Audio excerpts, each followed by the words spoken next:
Suddenly, as if drawn through the folds of a dream, you've awakened in another realm. No memory of arrival, no sense of time, only this question: where am I? The air is still here, so still. The ground cracked and brittle beneath me feels like a map that's been burned at the edges. It's quiet, but not empty. And as I scan the desert landscape, I can sense something under the silence. Watching, waiting, expecting something of me.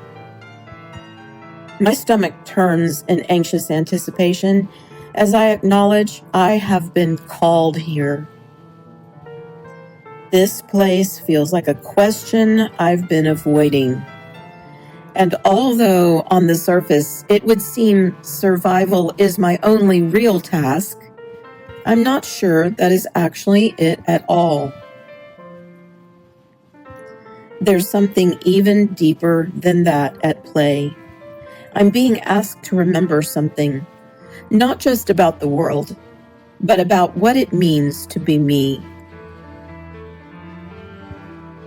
There are 5 relics, not artifacts of the past, but something else. I can feel them scattered across this broken landscape. They hum in the distance like faint signals calling me, each one a threshold. No, more like a key.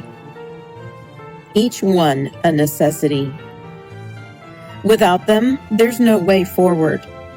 They aren't just things, they're pieces of the journey.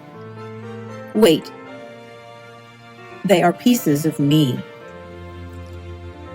I sense somehow that some other version of myself left them here. Breadcrumbs, if you will, messages folded into form. Each relic carries a whisper, a reminder from, or maybe of, someone I used to be. Someone who knew how to find their way home. A word forms in my head. Presidio. I'm suddenly aware that this is my primary task. If I want to make it there to the Presidio, I will have to gather them all.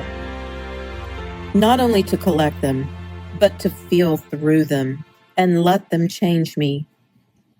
I don't know what the Presidio truly is, only that it's waiting for me.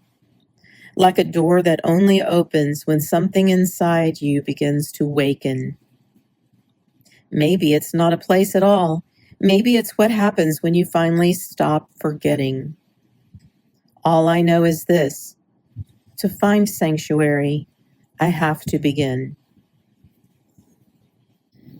The wind finally begins to speak to me, and I strain to listen as to not miss a word.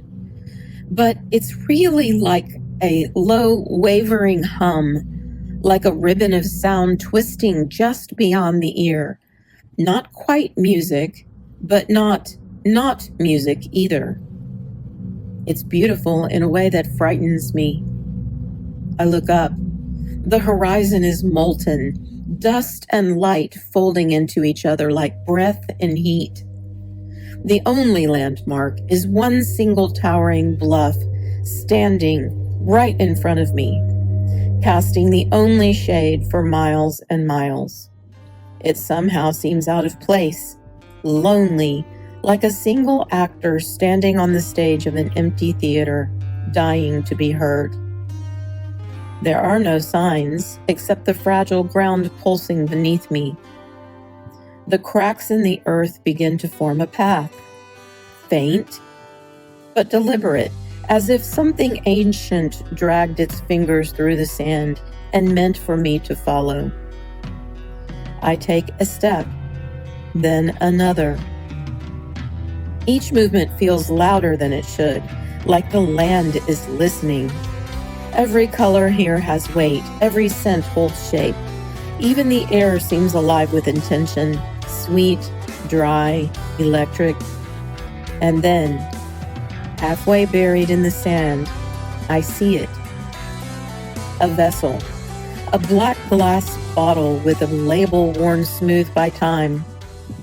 Somehow the vessel is still intact, like it had been waiting underground for someone to remember it was left there. Tied around its narrow neck is a red cord with 2 dangling feathers, faded but stubborn, waving in the wind as if to say, "Hello, thank the skies you are here." It flutters slightly as if aware of my presence. I don't know why, but I know it matters. I kneel, brush the sand away. As soon as I touch it, the wind stops, the heat fades, and I am no longer in the desert. I stand in a high, pale canyon. The light here is softer, whiter, diffused through towering limestone walls that echo with distant birdsong and laughter I can't place. The sky above is incredibly blue, but the air carries coolness like breath through a cave. I know this place, not with my mind, but in my bones. I am not alone. A figure waits at the far end of the canyon. Not young, not old, draped in wind-colored cloth, their face obscured by light. But I can feel them, not watching me exactly, more like holding space. They speak without words. And somehow I understand. You cannot serve the world by turning to dust. You are not here to wither. You are here to breathe, to thrive. My throat tightens. Something in me wants to argue, but I know they are right. How long have I been trying to earn a right to exist by giving myself away? Let go. What does not serve you must fall away. Only then can you carry what matters. The bottle is in my hand now. I hadn't noticed actually picking it up. It feels different here, lighter, warm, the black glass heated by the clear light of day. I lift it closer. There's something inside. It doesn't move like liquid. It moves like air made visible. And the feathers, now bright red, impossibly red, seem to pulse at the edge of my vision. This is the first relic, Chisos. I don't know what it will ask of me yet, but I can feel it working already, like the smell of rain just before the first drop hits the ground. And then suddenly, I'm back in the desert. I can see more clearly now. The winds return, but I'm not the same.